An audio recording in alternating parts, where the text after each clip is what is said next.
రాజకీయాల గురించి మాట్లాడుకోబోతున్నాం. First topic please. So there comes the first topic. Andhra Pradesh రాజకీయాల్లో సంచలనం సృష్టించిన ఎమ్మెల్యే కూన రవికుమార్ వ్యవహారం గురించి ఈ టాపిక్ లో డిస్కస్ చేద్దాం. ఇప్పుడు ఈ వ్యవహారం మొత్తం కూడా ఒక కొత్త టర్న్ తీసుకుందని చెప్పాలి. ఎందుకంటే కేజీబీవీ ప్రిన్సిపల్ సౌమ్య ట్రాన్స్ఫర్ ఇష్యూలో ఎవరూ ఊహించని కోణం ఇప్పుడు బయటపడుతోంది. ఎమ్మెల్యే కూన రవికుమార్ టార్గెట్ గా ప్రిన్సిపల్ సౌమ్య ఆరోపణలు చేయటం అది కాస్త రాజకీయ రంగు పులుముకుంది. ఇదే ఇష్యూ రాజకీయంగా ఓ కులంపై కుట్రకు తెరదీశారు అనే ఆరోపణలు కూడా వస్తున్నాయి. ఎమ్మెల్సీ దువ్వాడ శ్రీనివాస్ ఈ ఇష్యూలో సంచలన ఆరోపణలు చేశారు. ఆయన సొంత పార్టీ వారిపైనే విమర్శలు చేస్తూ కూన రవికుమార్ కు మద్దతుగా మాట్లాడారు. ప్రిన్సిపల్ సౌమ్యని కూన రవి వేధించినట్టుగా ఆధారాలు ఉన్నాయా అని ప్రశ్నించారు కూడా. ఇలాంటి ఘటనలు జిల్లాలో చాలా జరుగుతున్నాయని, ఇక టెక్కెలిలో ఒకే కులం వారి ఆధిపత్యం అసలు ఎందుకు కొనసాగుతోందని ప్రశ్నించారు దువ్వాడ శ్రీనివాస్. సౌమ్యని పరామర్శించిన వైసీపీ నేతలు ఇతర కులాల వారు వేధింపులకు గురైనప్పుడు అసలు ఎందుకు పరామర్శించడం లేదని ప్రశ్నించారు కూడా. అలాంటి వాటిపై ధర్మాన ప్రసాదరావు ఇక కృష్ణదాస్ ఎందుకు స్పందించడం లేదని నిలదీశారు.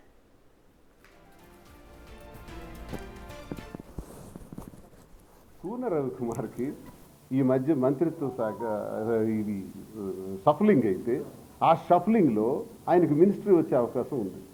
కాబట్టి కొట్టాలి, రవిని స్మాష్ చేయాలి. అప్పుడు ఎరగా ఎవరిని వాడాలి? పావుగా సౌమ్య గారిని వాడాలి.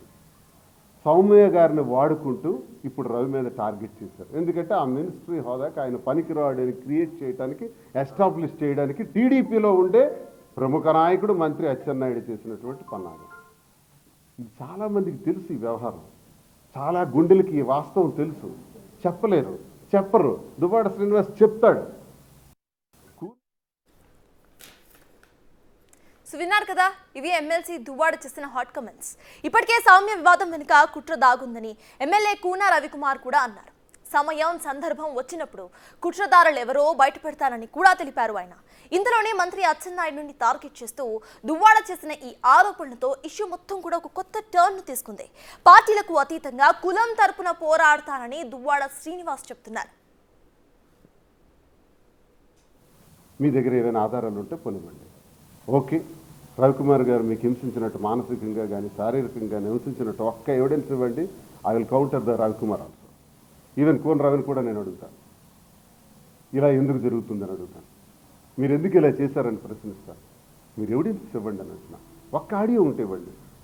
సింగిల్ ఆడియో ఉంటే దాన్ని నేను చాలా ఛాలెంజ్గా తీసుకొని మాట్లాడతాను. ఎవరి వైపు మాట్లాడడానికి కూడా నేను వెనుకాడు.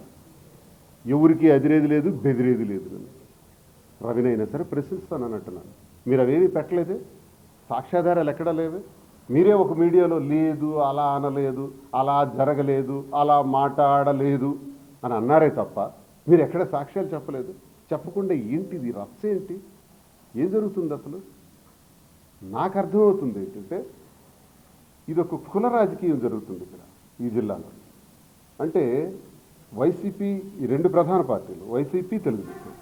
వైసీపీలో అణగదొక్కే కార్యక్రమం ఎప్పటి నుంచో నడుస్తుంది.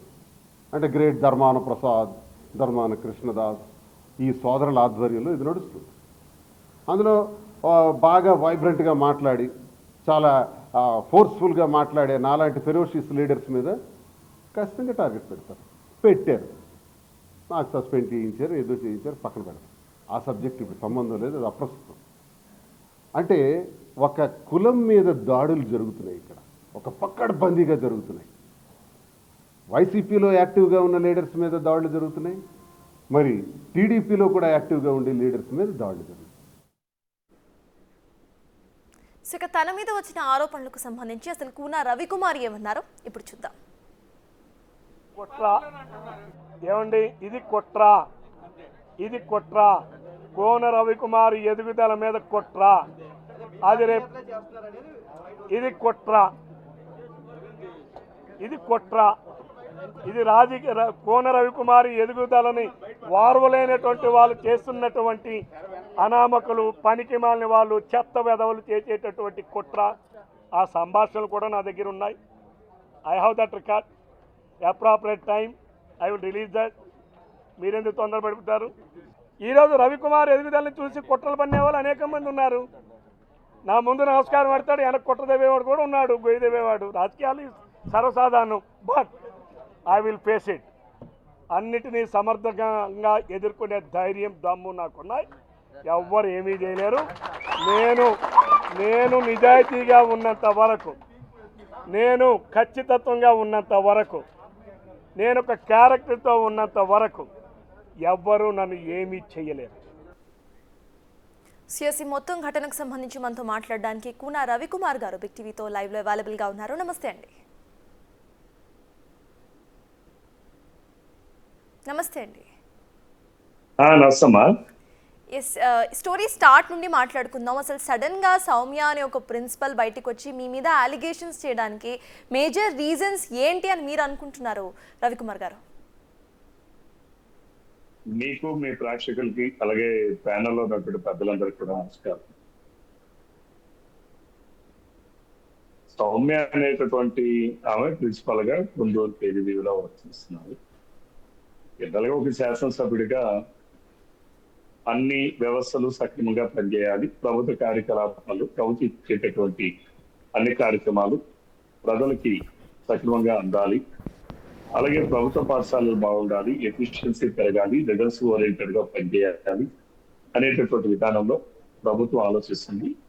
ప్రభుత్వం ఆలోచించేటటువంటి కార్యక్రమాన్ని అమలు చేసేటటువంటి భాగంలో ఎక్కడైనా తప్పులు ఉంటే ప్రజలకు ఫిర్యాదు చేస్తే తప్పనిసరిగా వాటి మీద స్పందించాల్సిన అవసరం ఒక శాసనసభ్యుడిగా నా పైన. అక్కడ లోను కేజీబీ ప్రిన్సిపాల్ గారి పైన అనేక అభియోగాలు వచ్చాయి. వాటి మీద చాలా మంది పేరెంట్స్ నాతో మాట్లాడారు. అడ్మిషన్స్ టైంలో కొంతమంది దళితుల పిల్లలకు కూడా అడ్మిషన్స్ ఇవ్వకుండా నిరాకరించడం, ఎవరైతే మనం ఏ పర్పస్ అయితే కేజీబీవీ పాఠశాలలు ఏర్పాటు చేశారు, పర్పస్ ఏంటి? ఎవరైనా ఆర్ఫాన్ చిల్డ్రన్స్ కానీ, సెమీ ఆర్ఫాన్ కానీ, అలానే డ్రాప్ అవుట్ చిల్డ్రన్ కానీ, అట్లానే బిలో పవర్టీ లైన్ లో ఉన్నటువంటి పిల్లలు కానీ, అటువంటి వాళ్ళని హాస్టల్లో ఆడపిల్లలు చదువుకోవాలని ప్రతి ఒక్కరు, మహిళల్లో కూడా అక్షరాస్యత శాతం 100% ఉండాలనేటటువంటి లక్ష్యంతో ఏర్పాటు చేసినటువంటి పాఠశాలలు అవి కేజీబీవీ పాఠశాల. వాటి లక్ష్యానికి ఆ స్పిరిట్ ని ఏదైతే ఈమె దెబ్బతీసే విధంగా ఏదైతే ఆన్లైన్ లో దరఖాస్తులు పెట్టుకుంటారో ఆ దరఖాస్తులు అన్ని కూడా ఎస్పీడిఎఫ్స్ లో వాళ్ళకి స్క్రూటినీ చేసి లిస్ట్ పంపిస్తే ఆమె లిస్ట్ లో ఉన్నటువంటి పిల్లలకి అడ్మిషన్స్ ఇవ్వకుండా, వాళ్ళందరినీ అర్హత ఉన్న వాళ్ళని దళితుల పిల్లలకు కూడా వాళ్ళందరికీ ఇవ్వకుండా ఇవ్వనప్పుడు కూడా మాట్లాడే మాట్లాడేదంటే, ఎందుకంటే ఈ స్వయంగా తల్లిదండ్రులే నాకు వచ్చి చెప్పినటువంటిది. మీ పాప నల్లగా ఉంది, మీ పాప అసహ్యంగా ఉంది కాబట్టి నేను సీట్ ఇవ్వనని చెప్పి తల్లిదండ్రుల ముందే అటువంటి మాట్లాడి ఇవ్వనటువంటి సందర్భాలు కూడా చాలా. అలానే అక్కడ పిల్లలకి పూర్తిగా మెనూ ప్రకారం అక్కడ పిల్లలకి ఆహారం పెట్టకపోవడం, అక్కడ ఉన్నటువంటి సరుకులు తీసుకుపోతున్నారనే ఫిర్యాదు ఉంది. సో గవర్నమెంట్ స్కూల్స్ ప్రక్షాళనలో భాగంగా మాత్రమే మీరు ఆవిడతో మాట్లాడారు అని అంటున్నారు, రైట్? అసలు అది కూడా నేను మాట్లాడలేదు. మీకు ఇక్కడ క్లారిటీ ఏంటంటే, ఆమెతో నేరుగా నేను ఎప్పుడూ మాట్లాడలేదు, ఫోన్ లో కానీ వ్యక్తిగతంగా కానీ. ఏ రోజు ఆమె నా దగ్గరికి రాలేదు, నేను స్కూల్కి పోలేదు, ఏ రోజు నేరుగా ఆమెతో నేను మాట్లాడినటువంటి సందర్భాలు రెండేరు. ఒకటి వీడియో కాన్ఫరెన్స్ ద్వారా. నా నియోజకవర్గంలో 3 కేజీబీవీ పాఠశాలలు ఉన్నాయి. 3 ప్రిన్సిపాల్స్ కూడా వీడియో కాన్ఫరెన్స్ లో అట్ అబౌట్ 8:50 ఆ టైంలో కాన్ఫరెన్స్ తీసుకున్నాను. కాన్ఫరెన్స్ తీసుకోవడానికి ముందు కూడా ఒక 20 నిమిషాల ముందు వాళ్ళకి ఇంటిమేట్ చేశారు మా కార్యాలయం నుంచి, ఇలా ఎమ్మెల్యే గారు కాన్ఫరెన్స్ తీసుకుంటారని కాస్త మీరు ప్రిపేర్ అవుతుంది. ఆ కాన్ఫరెన్స్ లో కూడా నేను 4-5 నిమిషాలు మాత్రమే మాట్లాడాను. ఆ మాట్లాడేది కూడా రిగార్డింగ్ అడ్మిషన్స్, డేటా అంతా కరెక్ట్ గా మీరు అప్లోడ్ చేయండి, చిన్న మిస్టేక్ కూడా ఉండకుండా చూడండి, ఎందుకంటే తల్లికి వందనం అందరికీ వర్తించాలి. మన డేటా అప్లోడ్ చేసేదాంట్లో ఏమైనా మిస్టేక్స్ ఉంటే తల్లికి వందనం మిస్ అవుతారు, ఆ పేరెంట్స్ ఇబ్బంది పడతారు, కాబట్టి మీరు ప్రాపర్ గా చేయండి అని 3 ప్రిన్సిపాల్స్ తోని ఒక 5 నిమిషాలు మాట్లాడి నేను నా కాన్ఫరెన్స్ నేను క్లోజ్ చేశాను. తర్వాత ఆమెను ఎప్పుడు కూడా నేను నేరుగా ఎప్పుడు మాట్లాడింది వీడియో కాల్ కాదు, వీడియో కాన్ఫరెన్స్. అలానే ఆ తర్వాత నేను ఆమె మీద ఎప్పుడైతే ఫిర్యాదులు వచ్చాయో అందరు మళ్ళీ 3 ప్రిన్సిపాల్స్ ని, అలాగే జిల్లా అధికారి ఏపీసీ గారిని పిలిచి వారి సమక్షంలోనే రివ్యూ పెట్టా. అడ్మిషన్స్ మీద అడిగేటప్పుడు మిగిలిన 2 ప్రిన్సిపాల్స్ కూడా ఆన్లైన్ లో ఎన్ని అప్లికేషన్లు వచ్చాయి, అక్కడి నుంచి వచ్చిన లిస్టు ప్రకారం ఎంతమందికి అడ్మిషన్స్ ఇచ్చారు, మిగిలిన వారికి ఎందుకు ఇవ్వలేకపోయాం, కొత్త వాళ్ళకి ఎవరికి ఇచ్చాము వివరాలని చెప్పారు. ఈమెను అడిగేటప్పుడు నేను ఏమీ తీసుకురాలేదండి. అయినా మీరు నాకు సో గాట్ ఇట్ కూన ఇలా రవికుమార్ పిలిచి గారు, నన్ను అంటే మేజర్ గా వర్క్ మ్యాటర్ లో మాత్రమే మీరు అది కూడా కాన్ఫరెన్స్ కాల్ మాట్లాడారు అని అంటున్నారు. ఆవిడ చేసే మేజర్ ఆరోపణ Yes. మీరు లైంగికంగా హింసించారు, at the same time 10:30 around మీరు ఇంటికి పిలిచారు అనే ఆరోపణ కూడా చేశారు. సో వాట్ ఎవర్, మీరు నిన్న మాట్లాడుతూ కూడా మీడియాతో మీరు చెప్పింది ఒకటే, ఆవిడ ఆత్మహత్య అనేది కూడా ఒక డ్రామా లాగా చేస్తుంది, అసలు ఆవిడ స్లీపింగ్ టాబ్లెట్స్ ఏమీ మింగలేదు అనేది. సో దానికి సంబంధించి మీరు ఏమంటారు? అండ్ సౌమ్య వెనకాల ఎవరైనా ఉన్నారు అని అనుకుంటున్నారా మీరు? ఎస్ ఉన్నారనే చెప్తున్నాను. నేను కూడా చెప్పాను, మళ్ళీ మీతో కూడా చెప్తా ఉన్నాను. ఆమె పరిపాలనా సౌలభ్యంలో భాగంగా పరిపాలన దీంట్లో భాగంగా ఏదైతే కలెక్టర్ గారు కట్ అయిపోయింది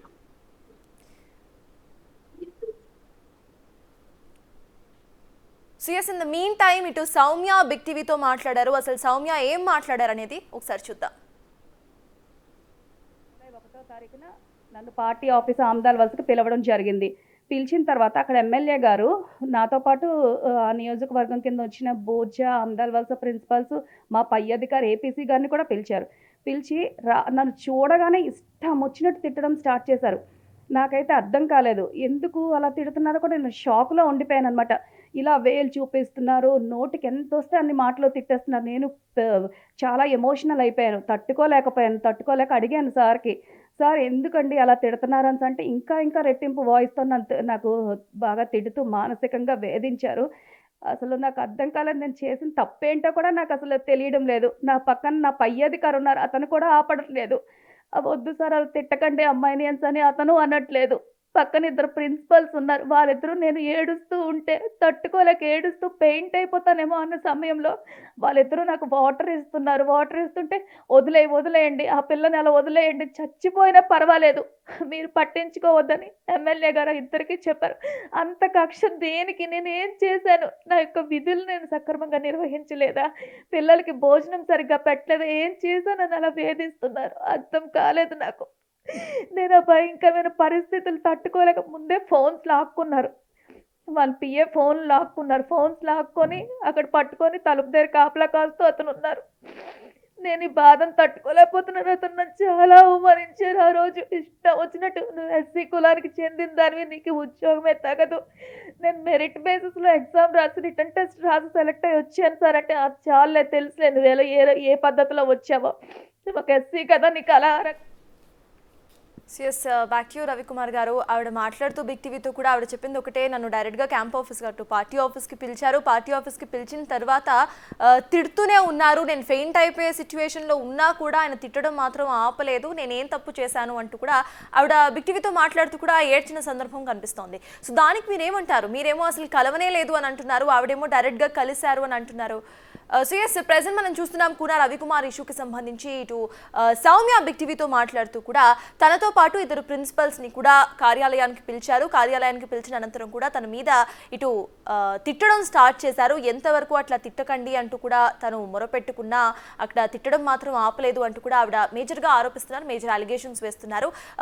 తను ఫెయింట్ అయిపోయే సిచ్యువేషన్లో ఉన్నప్పుడు పక్కనున్న మరో 2 ప్రిన్సిపల్స్ తనకి వాటర్ ఇచ్చే ప్రయత్నం చేసినప్పుడు కూడా ఆ అమ్మాయిని అట్లా వదిలేసేయండి అంటూ ఇటు ఎమ్మెల్యే కమెంట్ చేస్తున్నట్టుగా ఆవిడ మేజర్గా అలిగేషన్ చేస్తున్నారు. ఇక ట్రాన్స్ఫర్ అనేది కూడా కావాలని తన మీద కక్ష సాధింపు చర్యగా ట్రాన్స్ఫర్ చేశారు అనేది సౌమ్య ఒక మేజర్ అలిగేషన్. అయితే ఇటు కూన రవికుమార్ అలిగేషన్స్ మనం చూస్తూ ఉంటే కావాలనే సౌమ్య తన మీద కుట్ర సాధింపు చర్యగా చేస్తోంది, తన వెనక ఇంకెవరో ఉండి నడిపిస్తున్నారు, లేకపోతే అసలు సౌమ్యకి తన గురించి మాట్లాడే అర్హత కూడా లేదు, సౌమ్య ఏదైతే ఇప్పుడు నాటకం ఆడుతోందో అదంతా కూడా జస్ట్ ఒక డ్రామా మాత్రమే అంటూ కూడా కొట్టిపారేస్తున్నారు.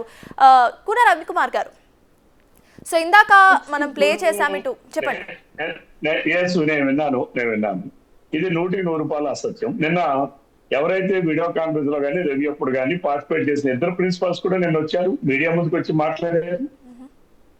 ఈ జిల్లాలో ఉన్నటువంటి 150 మంది 24 మంది ప్రిన్సిపల్స్, అలాగే ఇంకా కేజీబీలో పనిచేస్తున్న సిబ్బంది అంతా కూడా నేను మీడియా ముందుకు వచ్చి నాకు వారందరూ కూడా క్షమాపణ చెప్పారు.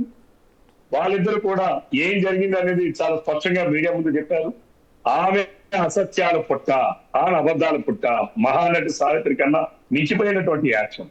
ఒక శాసనసభ్యుడిగా నేను రివ్యూ చేసేటప్పుడు, ఒక శాసనసభ్యుడిని నేను, ఐ హావ్ సమ్ ప్రివిలేజెస్. నాకు కొన్ని బాధ్యతలు ఉన్నాయి, కొన్ని హక్కులు ఉన్నాయి, కొన్ని విధులు ఉన్నాయి. విధుల్లో భాగంగా నేను రివ్యూ చేసేటప్పుడు అసలు సంబంధిత ప్రశ్నకి ఏ ఒక్కదానికి కూడా సమాధానం చెప్పలేదు సరికదా. మీరు నన్ను అడగడం ఏంటని తిరుగుబాటు చేశారు. గట్టిగా బెగ్గరగా అరిచారు. బెగ్గరగా ఏడుపు మహానటి సావిత్రికాన్ని మించిపోయినట్టు ఏడ్చారు. మా తమ్ముడిని పిలిపించి మీ సంగతి చూస్తానని చెప్పి ఒక శాసనసభ్యుడికి వార్నింగ్ ఇచ్చారనంటే ఇటువంటి ఆమె అసలు ఉద్యోగానికి అర్హత ఉందా? ఆమె పైనటువంటి ఫిర్యాదులు అన్నిటి కూడా నేను కలెక్టర్కి ఎస్పీకి పంపించాను. దాని మీద వాళ్ళు విచారణ చేశారు. ఏసు వాస్తవాలు ఉన్నాయని చెప్పి వాళ్ళు ట్రాన్స్ఫర్ చేశారు. ఇప్పుడు వాళ్ళపై వాళ్ళు అధికారపరంగా తీసుకునేటువంటి నిర్ణయాలు. She liable for punishment. ఇంకా ఏం తీసుకుంటారని సెకండరీ.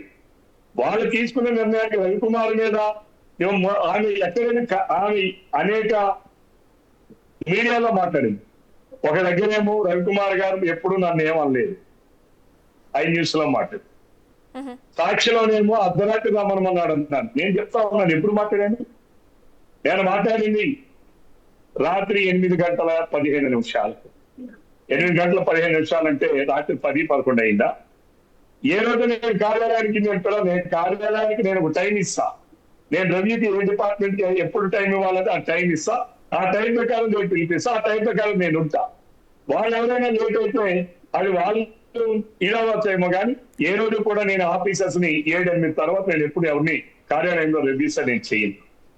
ఇది ఒక శాసనసభ్యుడిగా నా విధులు, నా హక్కుల్ని ప్రశ్నించే అధికారం ఎవరిచ్చారు ఆమెకి? What is she? She is subordinate to the government. Yes, we got it. హక్కుల్ని మమ్మల్ని ప్రశ్నించే అధికారం ఎవరిచ్చారు ఆమెకి? Exactly, we got it. అయితే ఈవిడ వెనక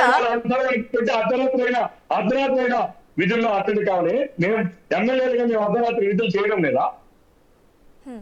we are the public servant. Nobody can question it.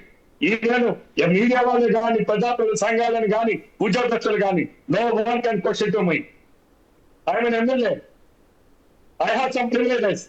Yes, so true. You have all those privileges. Got it. We got it. Kuna Ravikumaar garu. అయితే ఇందాక మాట్లాడుతూ ఇప్పుడు వెనక కొంతమంది ఉన్నారు అనే స్టేట్మెంట్ కి మీరు ఎస్ అని చెప్పారు. ఎవరు ఉన్నారు అని మీరు అనుకుంటున్నారు? కొంతమంది పరికరాలు గతంలో, అలాగే కొంతమంది వైసీపీ వాళ్ళతో సాక్షి మీడియా వాళ్ళు వచ్చి చెప్పమనంటే అర్ధరాత్రి రమ్మన్నాడంటే రమ్మన్నది. నేను అడుగుతా ఉన్నాను, ఎప్పుడు నేను చెప్పానో నాకు రికార్డ్ చూపించండి. ఏ రోజు నేను మాట్లాడాను ఆమెతో? నేను ఏ రోజు కూడా వ్యక్తిగతంగా తనకి ఎప్పుడు కూడా నేను ఫోన్ చేయలేదు. నేను ఎప్పుడు ఏ రోజు మాట్లాడినా చదవను అసలు ఎప్పుడు కూడా. ఓన్లీ 2 సందర్భాలు. ఒకటి వీడియో కాన్ఫరెన్స్. నేనేమి వైసీపీ నాయకుల్లాగా నేనేమి న్యూడ్ ఫోటోలు కానీ నేను చూపించలా. ఈరోజు నేను మాట్లాడింది వీడియో కాన్ఫరెన్స్. ఇదే నాట్ వీడియో కాల్. అలాగే ఈరోజు మాట్లాడినటువంటి నేను review. It is official review. She is supposed to say answers. మీరు ఆమె చెప్పిన ఆరోపణలు కాదు. అదే రూమ్ లో, అదే ఆఫీసులో ఆమెతో ఉన్నటువంటి ఆమె తోటి ప్రిన్సిపల్స్ అడగాలి మీరు మీడియా వాళ్ళు. ఎందుకు అడగట్లా? So that's the reason why we got you here, Kuna Ravikumaar garu. We believe that you are privileges and we also believe meeku konni rights unnai. Meeru oka public servant kabatti A time కైనా you have that right ప్రజలకు సేవ అందించడానికి. So that's the reason why me side of story కూడా వినడానికి మాత్రమే మిమ్మల్ని ఇక్కడ పిలిచాము. అయితే there's another question. ఇవాళ సడన్ గా దువ్వాడ శ్రీనివాస్ కూడా ఎంటర్ అయ్యి ఈ సీన్ లో మీ పార్టీకి సంబంధించిన వాళ్ళే మిమ్మల్ని వెనక్కి లాగే ప్రయత్నం చేస్తున్నారు అంటూ కూడా కమెంట్ చేశారు. సో ఈ కమెంట్ ని ఎట్లా తీసుకుంటారు? ఇప్పుడు చాలా మంది అనేక అభిప్రాయాలు చెప్తున్నారు. ఈరోజు పొలిటికల్ అనలిస్టులు కూడా ఈరోజు చాలా మీడియాలో మాట్లాడారు. రవికుమార్ గారు ఏంటో మాకు తెలుసు, ఆయన క్యారెక్టర్ ఏంటో మాకు తెలుసు, ఆయన స్వభావం ఏంటో మాకు తెలుసు. కానీ ఈ రకంగా రాజకీయాల్లో ఉన్నటువంటి వ్యక్తులకి సొంత పార్టీలోనూ ఉండొచ్చు, బయట పార్టీలోనూ ఉండొచ్చు, ఆయన మీద పన్నవాళ్ళు ఉండొచ్చు, అనేక రకాలుగా ఉండొచ్చు అని ఈవెన్ అనలిస్టులు కూడా మాట్లాడుతున్నారు. కాబట్టి ఇది ఆయన దువ్వాడ శ్రీనివాస్ గారి అభిప్రాయం కావచ్చు. బట్ నేను చాలా కొన్ని స్పెసిఫిక్ గా పేరు కూడా చెప్పాను. కొంతమంది వ్యక్తులు ఆమెతో ముందు మాట్లాడించారు, డ్రామాలు ఆడించారు. నువ్వు ఆత్మహత్య చేసుకునేటట్టు నటించమన్నారు. నేను అడుగుతాను, ఆమెకడే కడుగుతాను, డాక్టర్లు కడుగుతున్నాను. ఎక్కడైనా సరే 40 స్లీపింగ్ టాబ్లెట్స్ చేసుకున్న వాళ్ళు హాస్పిటల్కి వెళ్ళడానికి ఒక గంట ముందు మీడియాతో మాట్లాడారు. హాస్పిటల్కి వెళ్ళిన 10 నిమిషాల్లోనే గంట తరబడి మీడియాతో మాట్లాడారు. ఎలా సాధ్యం? ఏ డాక్టర్ అయినా చెప్పగలరా? 40 టాబ్లెట్ స్లీపింగ్ టాబ్లెట్స్ వేస్తే కోమాలోకి పోతారు. అంటే ఇదంతా కూడా నటన. ఆమె కోన రవికుమార్ గారిని బ్లాక్ మెయిల్ చేయడం ద్వారా నా ట్రాన్స్ఫర్ నేను క్యాన్సిల్ చేయించుకుంటాను, ఇక్కడే ఉంటాను. నేను అడుగుతా ఉన్నానండి నేరుగా మీకేని, ఆమెకి అడుగుతున్నాను. మేము వేధిస్తున్నాం, రైట్? లేదు ఎవరో వేధిస్తున్నారు నా పేరు చెప్పి, లేదు ఇంకోరు ఎవరో వేధిస్తున్నారు. ఎవరైనా ఒక ఉద్యోగస్తుడు వేధింపులు ఉన్న ప్లేస్ దగ్గర ఉంటామని ఎవరైనా కోరుకుంటారా చెప్పండి మీరు? ఎవరైనా అవకాశం ఉంటే ఇక్కడ నుంచి పక్కన తప్పిపోయి వేరే ప్లేస్ స్థానానికి వెళ్ళిపోవడానికి ప్రయత్నం చేస్తారు. ఈరోజు కలెక్టర్ గారు అడ్మినిస్ట్రేటివ్ కన్వీనియన్స్ లో ఆయన ట్రాన్స్ఫర్ చేస్తే వెళ్ళిపోకుండా ఆమె ఏం మెసేజ్ పెట్టింది తోటి ప్రిన్సిపాల్ కి, మీరు నా దగ్గరికి రాకండి, నేను రిలీవ్ అవ్వను, మీరు ఎవరైనా వస్తే మీ మీద చేసి పెడతాను. వాళ్ళ తోటి ప్రిన్సిపాల్స్ కి బూర్జాండ్ ఆంధ్రప్రదేశ్ ప్రిన్సిపల్స్ ఫోన్ చేసి ఆమె ఏం చెప్పిందో అడగండి. మీరు కానీ నా మీద ఏమైనా కౌంటర్ ఇస్తే, అలా మాత్రమే ఇస్తే నేను మీ మీద అట్రాసిటీ పెడతాను, నేను ఆత్మహత్య చేసుకుంటాను, మీ పేర్లు రాసేస్తాను అని మాట్లాడిందో లేదు చెప్పండి. నేను వాళ్ళందరూ కూడా మీడియా ముందుకు వచ్చి మాట్లాడారు కదా. ఆమె ఈరోజు మీరు ఒకటే గమనించాలి, ఈ జిల్లాలో ఉన్నటువంటి కేజీబీ పాఠశాలలో పనిచేస్తున్న సిబ్బంది ఒక్కరు కానీ, లేదు ఈ రాష్ట్రంలో ఉన్నటువంటి కేజీబీవీ పాఠశాలలో పనిచేస్తున్నటువంటి వాళ్ళ సంఘాలు కానీ ఎవరైనా వచ్చి ఆమెకి కనీసం ఎవరైనా పరామర్శించారా? ఆమె చేసింది తప్పు అని చెప్పి ప్రతి ఒక్కరు కూడా ఆమెకు చెప్పారు, నువ్వు చేస్తుంది తప్పని చెప్పారు. అయినా సరే ఆమె బ్లాక్ మెయిలింగ్. ఆమెకి కొత్త కాదు, గతంలో కూడా ఎప్పటికో 10 మంది మీద అట్రాసిటీ కేసులు పెట్టింది. వాళ్ళ తమ్ముడు ఒక పోస్కో దీంట్లో నేరంలో ఉన్నటువంటి వ్యక్తి, ఓ రౌడీ షీటర్. ఆమె నాకు నేను ఎమ్మెల్యేలు రివ్యూ చేస్తే మా తమ్ముడు పిలిస్తే మీ సంగతి చూస్తాడని బెదిరిస్తున్నారంటే ఏం చెప్పాలి చెప్పండి మీరే. రవికుమార్ గారు, when you know all of this, మీరెందుకు ఒక కేసు పెట్టడానికి ఇది చేయట్లా? ఆల్రెడీ ఆఫ్ సెడ్ మీరు డిఫమేషన్ సూట్ ఫైల్ చేస్తానని చెప్పి మీకు తెలుసు తన తమ్ముడికి పోక్సో కేసు కింద. చెప్పండి. అవునండి, నేను లాస్ట్ మంత్ అంతా లేను, నేను నిన్ననే వచ్చాను, ఖండించాను. తప్పనిసరిగా ఇప్పుడు వాళ్ళందరి మీద కూడా కేసు, ఎవరైతే ఈమె స్వామి ఒక్కటే కాదు, నిరాధారమైన ఆరోపణల్ని ఎవరైతే అదే స్థాయిలో మాట్లాడారో సాక్షి మీడియా మీద కూడా పెడుతున్నా, బీఆర్కే ఛానల్ మీద పెడుతున్నా, అలాగే డిపార్ట్మెంట్ కాదు పోలీస్ కేసులు కూడా పెడుతున్నా.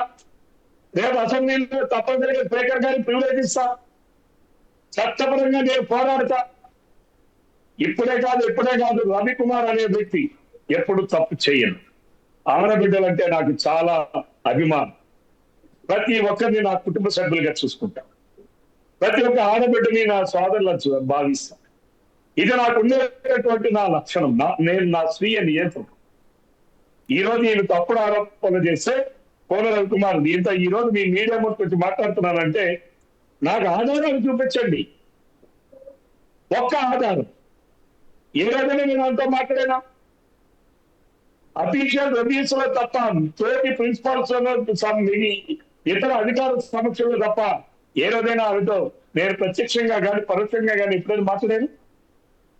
అది ఏం మాట్లాడారు? నాకు శారీరక హింస పెట్టారని మాట్లాడారు. శారీరక హింస అంటే ఏంటండి? ఇద్దరు వ్యక్తులు కలవకుండా శారీరక హింస జరుగుతుందా? మానసిక హింస పెట్టారన్నారు. అసలు నేను మాట్లాడకపోతే, వ్యక్తులమే కలవకపోతే మరి మానసిక హింస అనేది ఎలా జరుగుతుంది? ఏ రకంగా జరుగుతుంది? ఈమె ఎంత బరితెగించిందంటే అక్కడ స్కూల్ కమిటీగా ఉన్నటువంటి పేరెంట్స్ తల్లిదండ్రుల పైన, వాళ్ళ పైన కమిటీతో ఎంటీ చెక్కుల మీద సంతకాలు పెట్టించుకొని, ఆ తీర్మానం పుస్తకం మీద కూడా ఎంటీగా సంతకాలు పెట్టించుకొని, నిధులన్నీ డ్రా చేసి దుర్వినియోగం చేసి, అది వాళ్ళు ప్రశ్నిస్తే వాళ్ళు అడిగితే సమాధానం చెప్పకుండా ఆ పేరెంట్ మీద పొందూరు పోలీస్ స్టేషన్ లో అట్రాసిటీ మరియు ఇతను నా వైపు అదోలా చూస్తున్నాడు, ఆయన ఇద్దరు ఆడపిల్లలు ఆ స్కూల్లో చదువుతుంటే నా వైపు మా స్కూల్కి వచ్చి అదోలా చూస్తున్నాడని తప్పుడు ఫిర్యాదులు ఇచ్చినటువంటి వేరవంత ఈ సౌమ్య. ఎవరైనా ఇద్దరు ఆడపిల్లలు ఆయన పిల్లలు అక్కడ చదువుతుంటే కనీసం ఈ తల్లి ఆ తండ్రి సో ఆ రవికుమార్ పిల్లల్ని గారు గాట్ ద హోల్ చూడడానికి సిచ్యువేషన్ నాకు అర్థమవుతోంది, మీరు చెప్పేది క్లియర్ గా ఆరోపణలు మాత్రమే చేస్తున్నారు అని. అయితే ఒకసారి దువ్వాడ శ్రీనివాస్ చెప్పిన కమెంట్స్ కి కూడా ఒకసారి మనం మాట్లాడుకుంటే, అచ్చెన్నాయుడు చేస్తున్న కుట్ర ఇది, కళింగులకి ఎటువంటి స్థానం, అక్కడ పొలిటికల్ స్థానం ఉండకుండా కావాలనే చేస్తున్న కుట్ర ఇది అంటూ కూడా ఆయన మేజర్ స్టేట్మెంట్స్ పాస్ చేశారు. మీకు సపోర్టివ్ గా మీరు ఆ స్టేట్మెంట్స్ ఎట్లా తీసుకుంటారు? నిజంగా మీ సొంత పార్టీలోనే ఇట్లాంటి కుట్రలు జరుగుతున్నాయి అని మీరు అనుమానిస్తున్నారా? నేను ఒక మాట చెప్తానమ్మా. దువ్వాడ శ్రీనివాస్ గారు ఆయన నిన్నటి వరకు వైసీపీ పార్టీలో ఉన్నారు. ఈరోజు ఆయన పార్టీ నుంచి బహిష్కరించబడ్డారు. ఆయన ఈరోజు ఏదో ఇండిపెండెంట్ గా ఆయన ఉన్నారు, న్యూట్రల్ పర్సన్ గా. సరే, ఆయన అభిప్రాయాలు లేదా అచ్చెన్నాయుడు గారి ఆయనకున్న అభిప్రాయాలు లేదా ఇంకోటి ఆయన అభిప్రాయాలు అని చెప్పాను. బట్ నేను చాలా క్లియర్ గా ఎవరు ఎందుకు చేసింది సౌమ్య అనే దాన్ని, ఆమె చేసినటువంటి దానిని ఇంకా దానిని ఎలాగైనా ఆపాదించి రాజకీయ లబ్ధి పొందామని కొందరు వైసీపీ వాళ్ళు, నా నియోజకవర్గంలో ఒక తోకలేరు ఉన్నాడు ఆ వైసీపీ, వాడి కనీసం ఈ నియోజకవర్గంలో కూడా రావడి, అటువంటి వ్యక్తులు ఏదో అయిపోతే రవికుమార్ గారికి ఏమైపోతుంది? నాలో నిజాయితీ చచ్చిపోనంత వరకు, నా క్రమశిక్షణ నేను తప్పనంత వరకు ఎవరు నన్ను ఏం చేయలేదు. నేను ఏ రోజు తప్పు చేయను. కాబట్టి రాజకీయాల్లో కుట్రలు, కుతంత్రాలు, వెనక ముందు ఇవన్నీ సహజంగా ఉండేటటువంటివే. కానీ ఆయన ఆరోపించినట్టుగా నేనేమి దానిని కామెంట్ చేయను, నేను మాట్లాడ. ఎందుకంటే అది ఆయన అభిప్రాయం కావచ్చు. ఎంతో మంది ఎన్నో అభిప్రాయం చెప్తున్నారు. ఇందాక కూడా మీకు చెప్పాను, జర్నలిస్టులు కూడా మాట్లాడుతున్నారు. ఇటు పార్టీలో కూడా ఇలాంటివి ఉంటుంటాయి. ఒకప్పుడు కాంగ్రెస్ పార్టీలో ఇలా ఉండేది, ఇప్పుడేమో ఈ పార్టీలో కూడా జరుగుతున్నాయని చెప్పి ఎవరెవరో మాట్లాడుతున్నారు. కాబట్టి అది వాళ్ళ అభిప్రాయాలు తప్ప దాన్ని నేను అడాప్ట్ చేయలేను. సో ఫైన్, ప్రత్యక్ష పాలిటిక్స్ లో ప్రెసెంట్ అక్కడ శ్రీకాకుళంలో నిజంగానే కళింగ కమ్యూనిటీని ఎదగనివ్వకుండా చేస్తున్నారా? దాని మీద మీ ఆన్సర్ ఏంటి? ఇక్కడ కళింగ కమ్యూనిటీయా అనేది ఇక్కడ కాదు. పార్టీలు తీసుకునేటువంటి నిర్ణయాలను బట్టి ఉంటాయి. కాబట్టి ఇది ఏదో ఒక కులానికో లేకపోతే మతానికో ప్రాంతానికో సంబంధించినటువంటి అంశాలే కాదు. పార్టీలకు సంబంధించిన నిర్ణయాలు తీసుకుంటే ఒక్కొక్క పార్టీ ఒక్కొక్క ఆలోచన, ఒక్కొక్క స్ట్రాటజీ, ఒక ఇది ఉంటుంది తప్ప దీన్ని ఏదో అలాగే ఎలా అనుకోవడానికి ఏం లేదు. నేను ఈరోజు శాసనసభ్యుడిగా తెలుగుదేశం పార్టీలో ఎన్నికయ్యాను. ఈరోజు నా నియోజకవర్గ ప్రజలు ఆదరించారు. ఇంతకన్నా పెద్ద గౌరవం, గుర్తింపు ఏముంటుంది రాజకీయాలు? ఇంకెంతకన్నా పెద్ద గుర్తింపు ఏముంటుంది? ఈరోజు నన్ను మా ఆంధ్రప్రదేశ్ నియోజకవర్గం ప్రజలు నన్ను ఎన్నుకోలేదా? రెండోసారి ఎన్నుకున్నారు. ఇంతకన్నా ఇంకా గుర్తింపు ఏముంటుంది? నా ప్రజలు ఎవరికైనా ఒక రాజకీయాలు ఉన్నటువంటి వ్యక్తికి ప్రజలు ఇవ్వాల్సింది మన నా కాండక్ట్ గురించి అయినా, నా క్యారెక్టర్ గురించి అయినా, నా పనితీరు గురించి అయినా సర్టిఫికేట్ ఇవ్వాల్సింది నా ప్రజలు. నా ప్రజలు నన్ను గుర్తించాలి. నా ప్రజలు నన్ను గుర్తించేటప్పుడు ఎంతకన్నా ఇంకా నాకేం కావాలి? ట్రూ. సో రవికుమార్ గారు, మీరు ఇటు దువ్వాడ శ్రీనివాస్ ని క్లియర్ గా కూడా ఒక న్యూట్రల్ పర్సన్ లా చూడడం we understand that. However sudden గా ఇటు అచ్చెన్నాయుడిని స్క్రీన్ మీదకి తీసుకురావటం, ఆ తర్వాత కళింగ కమ్యూనిటీ అంటూ కూడా మాట్లాడటం, అంటే టీడీపీలోనే ఉన్న ఒక ఇంటర్నల్ ఫైట్ ని బయట చూపించే ప్రయత్నం చేస్తున్నారని అనుకోవాలా? లేకపోతే కొత్తగా, అంటే కొత్త కోణంలో ఈ మొత్తం సిచ్యువేషన్ ని యూటర్న్ తీసుకునే క్రమంలో పాస్ చేసిన స్టేట్మెంట్ లా తీసుకోవాలా? మీరు ఎట్లా తీసుకుంటున్నారు దాన్ని? నేను చాలా స్పష్టంగా చెప్తున్నాను, ఎవరి అభిప్రాయాలు వాళ్ళు మాట్లాడుతున్నారు. So you just stick on to that. మీరు అభిప్రాయం అని మాత్రమే అంటున్నారు. Correct. Yes, that is their perceptions. That is their perceptions. I cannot deny ఆయన పర్సెప్షన్ అది. నేను ఆయన పర్సెప్షన్ ని I cannot deny. లేదు, I cannot do yes. I cannot deny. అదే ఆయన పర్సెప్షన్ అండి. బట్ మై సైడ్ ఆమె నన్ను బ్లాక్ మెయిల్ చేయడం ద్వారా లబ్ధి పొందాలనేటటువంటి ఆలోచన, ఆమెని రెచ్చగొట్టి పావుగా వాడుకొని కొంత రాజకీయ లబ్ధి పొందామని కొంతమంది చేసినటువంటి ప్రయత్నాలు ఉన్నాయి. అది నిన్న చెప్పాను, ఈ రోజు కూడా మీకు చెప్తున్నా. Yes we got your perception very clearly Koona Ravikumar garu. అయితే మీకు సంబంధించి హైకమాండ్ లో ఏదైతే పదవి రాబోతుందో దానికి సంబంధించి ఈ మొత్తం సిచ్యువేషన్ ఒక మైనస్ అయ్యే అవకాశం ఉందనుకుంటున్నారా? అండ్ ఇందాక మీరు చెప్పారు మీ ప్రజలు ఏమనుకుంటున్నారో అది మీకు ఇంపార్టెంట్ అని. మీ నియోజకవర్గ ప్రజలు ఈ మొత్తం ఇష్యూకి సంబంధించి అసలు ఎటువంటి సపోర్ట్ మీకు ఇస్తున్నారు? ఎస్, నా నియోజకవర్గ ప్రజలకు నా నిజాయితీ ఏంటో నా ప్రజలందరికీ తెలుసు. నేను నా కార్యకర్తలు, నా నాయకులు, నేను అమెరికా నుంచి 4 రోజుల తర్వాత వస్తే అందరూ ఈ రోజు నాకు సంఘీభావం చెప్పడానికి అందరూ విశాఖపట్నం వరకు వచ్చారు. ఈరోజు అంతకన్నా నాకు గౌరవం గుర్తింపు ఏం కావాలి? అలానే ఈరోజు నా నియోజకవర్గ ప్రజలకి నా క్యారెక్టర్ ఏంటో, నా పని విధానం ఏంటో, నా మాట తీరు ఏంటో, నా ఖచ్చితత్వం ఏంటో అన్ని వారికి తెలుసు. ఒకసారి చూడండి, ఎక్కడ ఎవరినైనా అడగండి ఈరోజు. కాబట్టి నేను అల్టిమేట్ గా రాజకీయ నాయకుడికి ప్రజలు ఇవ్వాలి సర్టిఫికేట్. ఇక నా మిగిలినటువంటివన్నీ కూడా ఇవన్నీ బాధ్యతలు. పార్టీలు, రాజకీయ పార్టీలు, ప్రభుత్వాల్లో ఒక్కోసారి ఒక్కొక్కరికి ఒక్కో బాధ్యత అప్పచెప్తుంది. ఆ బాధ్యతలు నిర్వర్తించడం అవన్నీ కూడా ఎడిషనల్. బట్ ప్రైమరీ అది ఆ నియోజకవర్గ ప్రజలు ఇచ్చేటటువంటి గుర్తింపు. ఆ గుర్తింపు ప్రైమరీగా నాకు నా ఆంధ్రప్రదేశ్ నియోజకవర్గ ప్రజలు నాకు ఇచ్చారు. అంతకన్నా మించినటువంటి పెద్ద సర్టిఫికేట్ ఇంకేది ఉండదు.